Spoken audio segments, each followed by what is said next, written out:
Hoje a gente vai mergulhar num texto bíblico bem diferente. O livro de Obadias. Pode até parecer estranho dedicar uma análise inteira para ele, né? Porque, bom, é o menor livro do Antigo Testamento, um capítulo só, 21 versículos. Mas olha, o tamanho engana, e muito. É um concentrado de temas assim muito fortes. Rivalidade antiga, orgulho, crueldade e aquela ideia de justiça divina, sabe?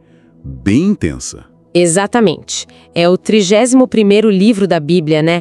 Atribuído a um profeta Obadias, de quem, na verdade, a gente sabe bem pouco. Mas a mensagem dele é muito clara. É uma profecia direta, bem dura, contra o reino de Edom, os edomitas. E para a gente entender essa força toda, a gente precisa voltar lá na origem, sabe? Na história de Jacó e Esaú, os irmãos gêmeos. Os israelitas descendem de Jacó e os edomitas de Esaú. Uma relação de irmãos que, segundo a Bíblia, acabou virando uma animosidade histórica mesmo entre as duas nações vizinhas. Certo, então já tem essa tensão de fundo, essa coisa antiga. E hoje a gente está usando basicamente um resumo explicativo, né? E o próprio texto de Obadias, claro, versículo a versículo. A ideia aqui é tentar entender o que essa profecia antiga dizia, porque ela foi dita, segundo o texto, e quais as mensagens principais sobre Edom e Israel que Obadias traz. Perfeito, e acho que o ponto de partida é justamente esse conflito central. Israel ou Judá, né, falando mais especificamente da queda de Jerusalém, contra Edom. Essa ligação familiar, descendentes de irmãos, faz essa hostilidade toda ter um peso ainda maior na narrativa. É quase uma tragédia familiar, só que em escala de nação, né? Mas Obadias parece mirar num ponto específico, um evento que foi a gota d'água nessa relação já ruim, certo? Precisamente. Tanto o resumo quanto o texto bíblico apontam para um momento terrível para Israel. A queda de Jerusalém lá para o ano 587 a.C., mais ou menos, e o cativeiro na Babilônia logo depois. A acusação principal que Obadias levanta é sobre como Edom agiu nesse momento crítico.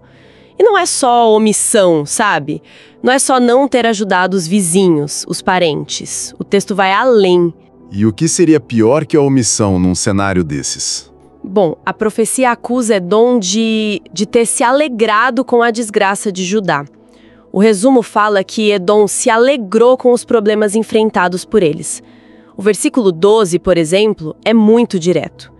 Não deviam ter ficado alegres com a desgraça dos seus irmãos de Judá. E tem mais.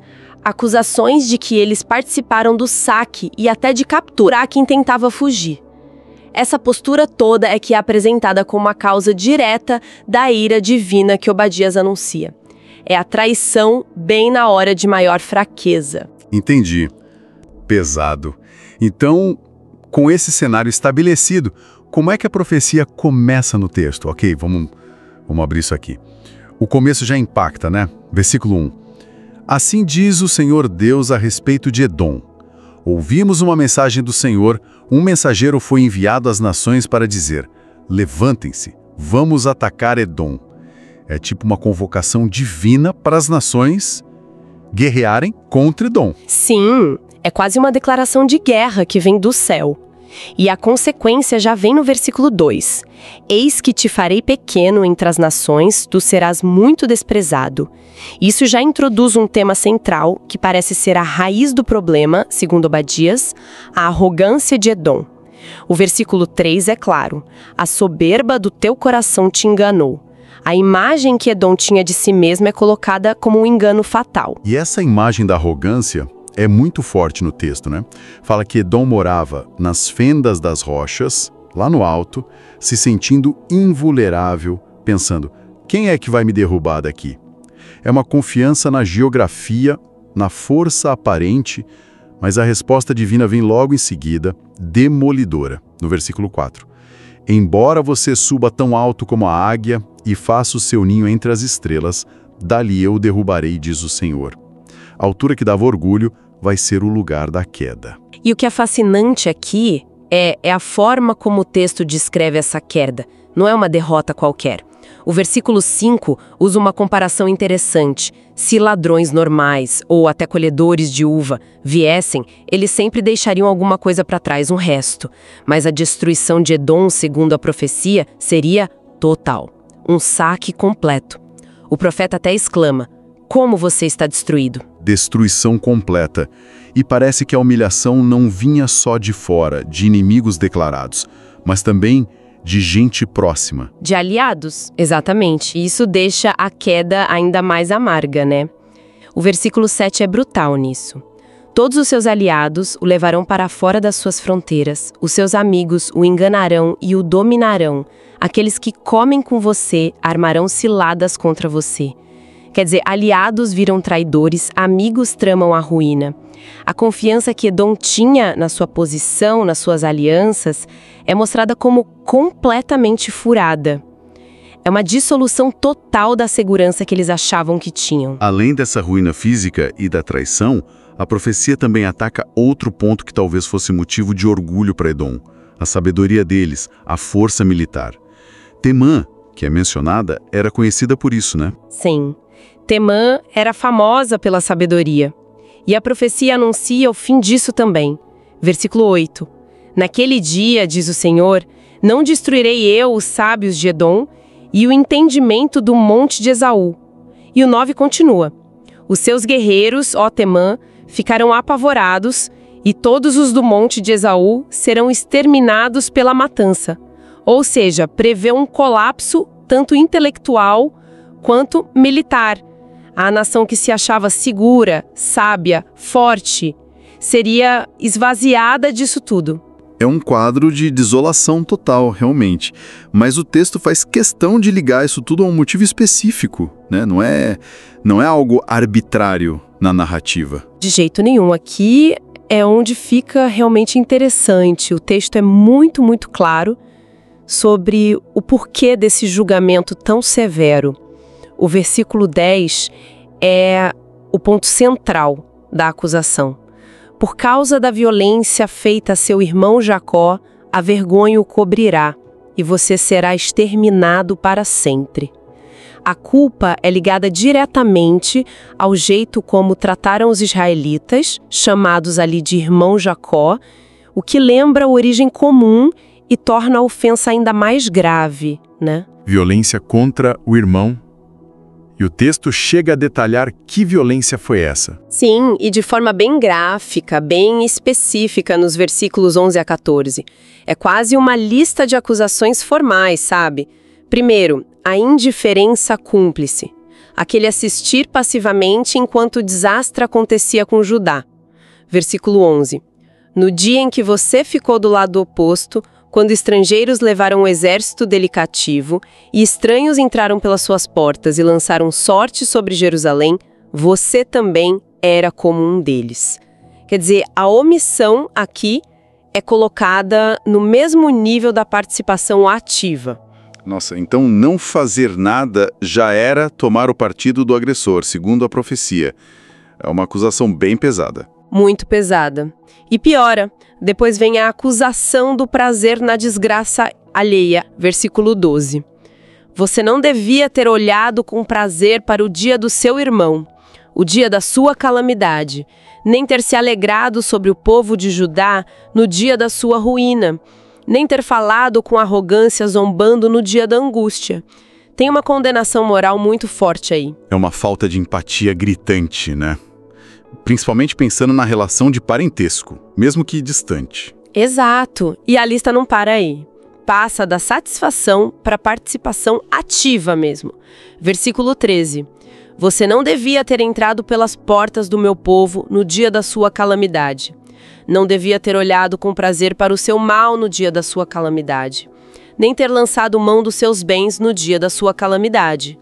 Aqui a acusação já é de invasão e roubo direto, se aproveitando da derrota de Judá. E o ponto final dessa lista talvez seja o mais cruel de todos. Sem dúvida.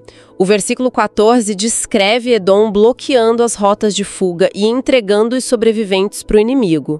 Não devia ter ficado nas encruzilhadas para matar os que escapavam, nem ter entregado os sobreviventes no dia da angústia.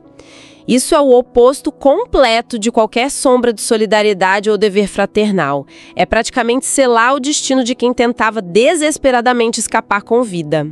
Impressionante como a frase "você não devia ter" se repete nesses versículos. É como se fossem marteladas, né? Enfatizando cada transgressão. É um recurso para construir o caso contra Edom muito eficaz. Com certeza. Essa repetição, essa anáfora, reforça a gravidade e a quantidade dos atos que são condenados e prepara o terreno para a consequência que, na lógica da profecia, é inevitável: o julgamento. E como esse julgamento é apresentado? O versículo 15 introduz o conceito do dia do Senhor. E aqui tem um ponto teológico interessante. Esse dia é descrito como estando perto sobre todas as nações. Não é um julgamento só para Edom, é um acerto de contas mais geral. Mas para Edom, a justiça vai ser bem específica, retributiva, baseada no que eles fizeram. Como você fez, assim será feito a você. A sua recompensa cairá sobre a sua própria cabeça. É a lei do retorno sendo aplicada ali. Olho por olho, basicamente. E tem alguma comparação com o que Israel sofreu? Sim, o versículo 16 faz um paralelo. Diz que, assim como os israelitas beberam, que é uma metáfora para sofrimento e julgamento no Monte Santo de Deus em Jerusalém, todas as nações beberão continuamente. Só que a implicação é que o julgamento sobre essas nações, incluindo Edom, vai ser ainda mais definitivo, levando elas a serem como se nunca tivessem existido. Um desaparecimento total. Um cenário bem sombrio de julgamento universal. Mas como em muitas profecias, parece que tem uma virada, né? Uma luz no fim do túnel, pelo menos para Israel. Sim, essa é a dinâmica clássica que a gente vê. No meio desse juízo todo sobre as nações e sobre Edom, o Monte Sião, que é Jerusalém, o centro espiritual de Israel, aparece como um lugar de escape, de santidade. Versículo 17. Mas no Monte Sião haverá livramento, e ele será santo, e os da casa de Jacó possuirão as suas herdades. É a promessa de restauração, de ter a terra prometida de volta. A esperança volta a aparecer? E como essa restauração é imaginada? É só espiritual ou tem a ver com o território também? É bem concreta, bem territorial. O versículo 18 usa uma metáfora de fogo muito forte. A casa de Jacó, Israel, e a casa de José, que representa o reino do norte, vão ser fogo e chama. E a casa de Esaú, Edom, vai ser como palha seca, restolho. O resultado: vão ser consumidos. E ninguém mais restará da casa de Esaú, porque o Senhor o falou. É uma aniquilação completa profetizada para Edom. Uma imagem de inversão total de poder. E o texto chega a detalhar que territórios seriam reconquistados. Detalhe, sim. Os versículos 19 e 20 descrevem uma expansão bem grande. O pessoal do Negueb, que é o sul de Judá, vai possuir o monte de Esaú, ou seja, Edom. O pessoal da Cefelá, as planícies, vai tomar a terra dos filisteus. Vão possuir também os campos de Efraim e Samaria. Benjamim vai tomar Gileade. Os exilados de Israel, do norte, vão conquistar até Sarepta, lá na Fenícia. E os exilados de Jerusalém, que estão em Sefarade, um lugar incerto, talvez na Ásia Menor, vão possuir as cidades do sul. É uma visão de restauração e domínio sobre antigos inimigos e terras perdidas. Essa descrição geográfica toda dá uma sensação de concretude para a promessa, né? Não fica só na ideia abstrata. E como a profecia termina? Termina com uma imagem de triunfo total e o estabelecimento do reino de Deus. No versículo 21. Subirão salvadores ao monte Sião para julgar o monte de Esaú, e o reino será do Senhor. A vitória sobre Edom, a partir de Sião, simboliza o ponto máximo, a soberania divina finalmente estabelecida e reconhecida por todos. Uau! É muita coisa mesmo, compactada nesses 21 versículos.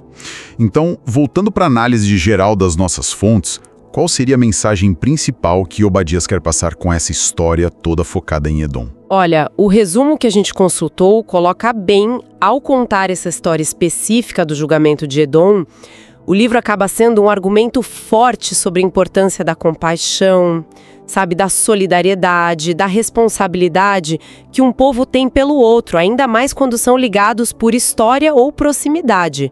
O livro condena com muita força a arrogância, aquela frase, a soberba do teu coração te enganou, é chave, o orgulho que cega e a crueldade, seja a crueldade direta ou aquela por omissão, por ficar feliz com o mal do outro, que foram as coisas atribuídas aos edomitas no jeito como trataram Judá.